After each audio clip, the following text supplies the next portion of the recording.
Mais um dia, mais uma noite, mais um episódio do podcast Máquina de Lavar. Cara, eu estou falando mais baixo novamente, eu não faço ideia do porquê. Porém, é segunda-feira, é, e toda segunda eu lanço esse podcast, que ele basicamente é um fluxo de consciência, onde eu falo sem roteiro, sem script sobre qualquer tema que vier na minha mente por 20 minutos. Não sei. Cara, hoje eu tô com uma relação corporal esquisita, porque às vezes eu sinto como se meu cérebro, né, uma massa, ela fosse meio gosmenta no meu cérebro. Como se ela, não sei, na verdade, como se ela fosse uma pedra gosmenta que metamórfica quase. E daí sempre quando eu penso acerca dela, me me gera imagens de insetos e coisas grotescas. E é interessante, porque o cérebro faz parte do corpo, é uma ferramenta, mas essa forma de visualização que eu tenho dele, ela reflete justamente algo que eu sinto na minha percepção. Que é justamente essa mecanização corporal, essa protocolarização, porque às vezes parece que esse pensamento ele é limitado, ele é sujo, ele é grotesco, quase como um filme do Cronenberg, A Mosca, por exemplo, que é um filme sobre um cientista que ele funde o DNA dele com a mosca e ele vai ficando cada vez mais nojento, parecido com uma. E por vezes eu sinto algo similar com minha mente, é como se ela fosse, se estivesse emperrada e não funcionasse direito e estivesse cada dia mais em declínio, se tornando algo que ela não era originalmente, algo distante. Isso obviamente. Eu nunca tive problema de reconhecer os significados e o que eles apresentam. Mas isso obviamente indica que, porra, e que eu sinto que meu cérebro, que minha mente, ela não está usufruindo de tanto potencial quanto ela poderia. Que ela está em lentidão, quase como um brain rot, um, algo mais sujo de fato. E caralho, peraí, eu não faço ideia do porquê, vocês não podem ver obviamente, porque é só áudio, mas eu tô tocando na minha pele obsessivamente neste exato momento enquanto eu falo. E talvez isso seja quase como uma sincronização, né? Porque muita gente sente isso que eu tô descrevendo, mas com a pele, com a aparência externa, mas não exatamente com o cérebro. Sentem que a aparência deles é meio gosmenta, errada, equívoca. Eu não sinto isso particularmente com, com essa parte. Eu sinto mais com o cérebro mesmo. Mas eu acho que é algo que as pessoas podem se relacionar mais quando elas olham para o espelho e, e sentem que é algo.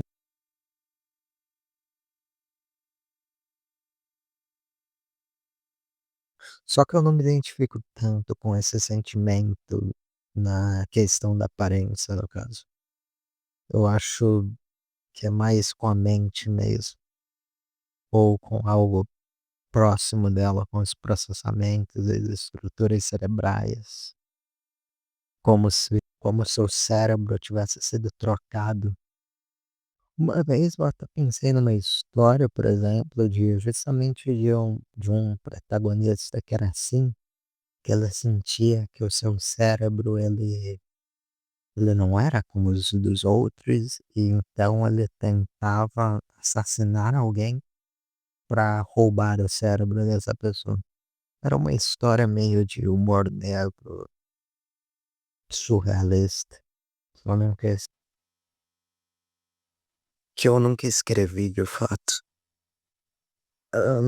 Cara, mas eu não sei. Ela obviamente reflete essa ideia um tanto compulsiva minha, porque toda ideia que a gente tem, evidentemente, sejam metáforas, sejam fábulas, ela representa uma experiência, só que de outra forma, em forma de simbolismo. E o simbolismo é algo que é intrínseco do ser humano. Em qualquer lugar, veja, eh, tanto que muita gente fala sobre a ideia de interpretação de sonhos, só que eu não entendo esse conceito porque quando você sonha algo, você já sabe que você sonhou, obviamente, ao meu ver. Eu não entendo por que você racionalizaria algo que você já sabe, ou tentaria buscar o significado. Eu acho tolo. Eu acho que o sonho, ele não necessita dessa pesquisa, dessa outra linguagem, porque ele já é uma linguagem. E você sabe exatamente o que ele significa, mesmo que ele seja o mais surreal possível, mesmo que ele seja o mais esquizofrênico possível. Sim, você só sabe e não precisaria muito mais para reconhecê-lo. Então, eu acho engraçado quando, por exemplo, Freud, ele tenta colocar um significado completamente racional e lógico e sistemático a algo profundamente racional, porque a linguagem, ela é uma estrutura racional. E uma das graças da poesia é você tentar ir racionalizar um sistema já racional, porque as palavras elas são lógicas, elas são sistemáticas. Só que é você tentar tornar elas uma rede de afetos mesmo. E isso é uma das maiores graças da língua, da linguística. E isso é algo constantemente feito, mesmo de maneira informal, como em memes, como em shitposts, ou só como brincadeiras linguísticas. Você constantemente faz isso. Isso é o interessante da situação. Enfim, eu só tô base. Esse episódio ele tá mais melancólico que o normal, eu acho. Justamente porque eu tô sentindo esse filtro mental, ele mais distante ou mais essa densidade. Não tem tanto caos. É algo só que tá fluindo, quase como uma água. E, enfim, isso evidentemente reflete muito na expressão externa e na forma que ela é feita. Todas essas reações. Putz, cara, e, porra, eu tô até perdendo as palavras. Isso aqui é engraçado. Um podcast, ele necessita de palavras. Ele necessita dessa comunicação. E normalmente uma comunicação mais expansiva, mais abrangente, mais justamente divertida. Porém, esse silêncio que eu faço, essa densidade, essa melancolia também traz uma forma única de linguagem que se resulta em algo que as pessoas podem se emocionar, eu acredito, mas não é proposital. É, é quase como você comparar uma banda que vai num estúdio e tem todas as músicas prontas e ela vai tocar aquelas canções de maneira correta. Só que daí, em outro caso, que é o meu caso, é só você ver uma banda improvisando e você sentir a harmonia daquele ambiente, aquela relação daquelas pessoas tentando desvendar o que a música pode ser em harmonia, em junção, o que é uma fotografia bela, porque mostra uma condição humana. O humano tentando se achar, tentando encontrar correto ou um objetivo, que é basicamente toda a história da humanidade. O humano que nasce tentando encontrar algo. O que é engraçado, porque o encontrar ele está logo abaixo no nosso nariz.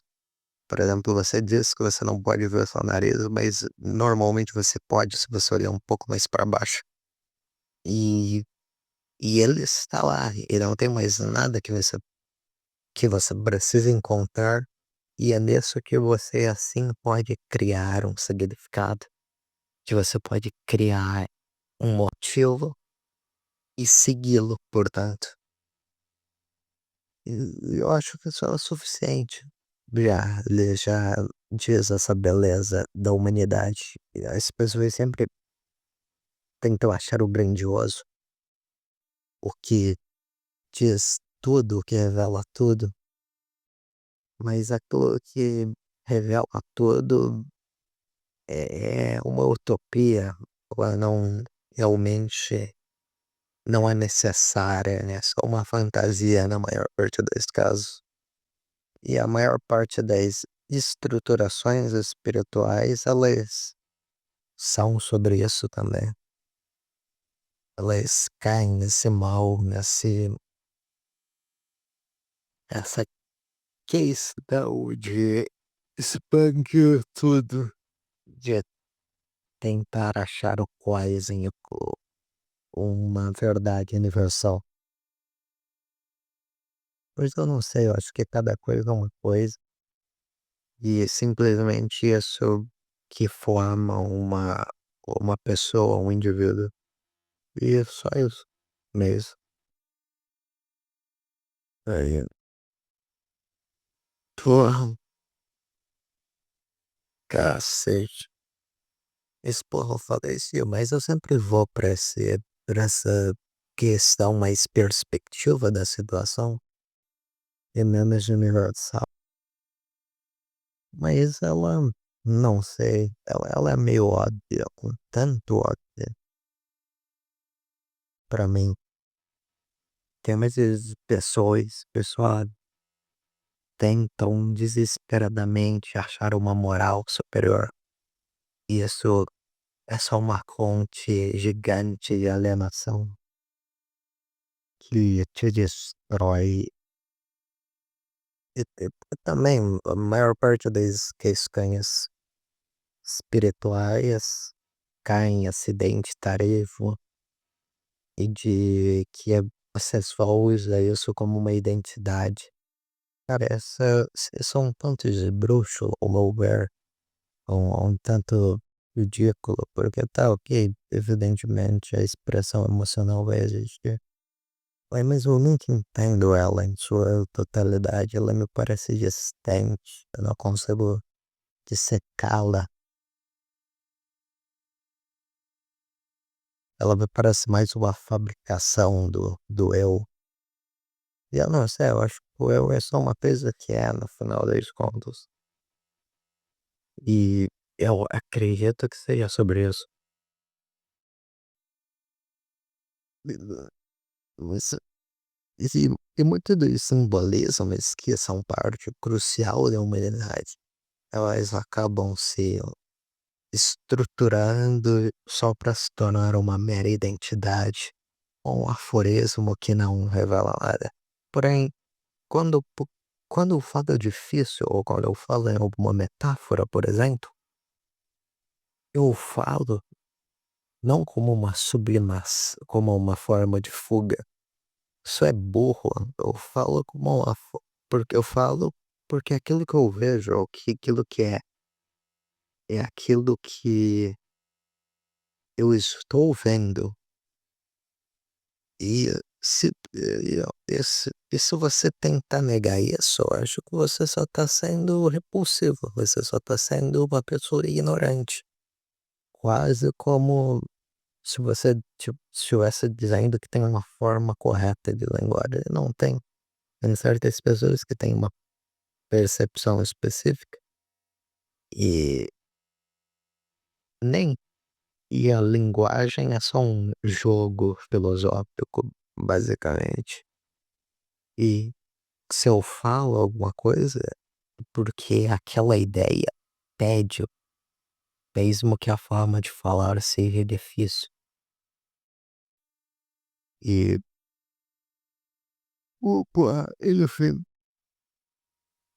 eu acho que é natural isso existir. E eu acho que esse jogo de linguagem filosófica ele serve como forma de expandir também a expressão humana. Mas eu não estou nem dizendo que só um esforço consciente de eu tentar fazer isso. Só porque às vezes eu falo de uma forma difícil e porque é assim eu falo isso, não tem nenhuma outra explicação complexa ou complicada acerca. É só como eu consigo me expressar. E, enfim, eu acho que as pessoas que negam isso são completamente burras e tolas. Mas puta merda, esse foi o episódio mais lento do programa. É, mas foi isso, basicamente. O quarto, eu vou postar outra vez, um mais agitado. Puta preguiça que me deu hoje, na real. Ai, ai. Mas, enfim, espero que vocês tenham aproveitado o episódio.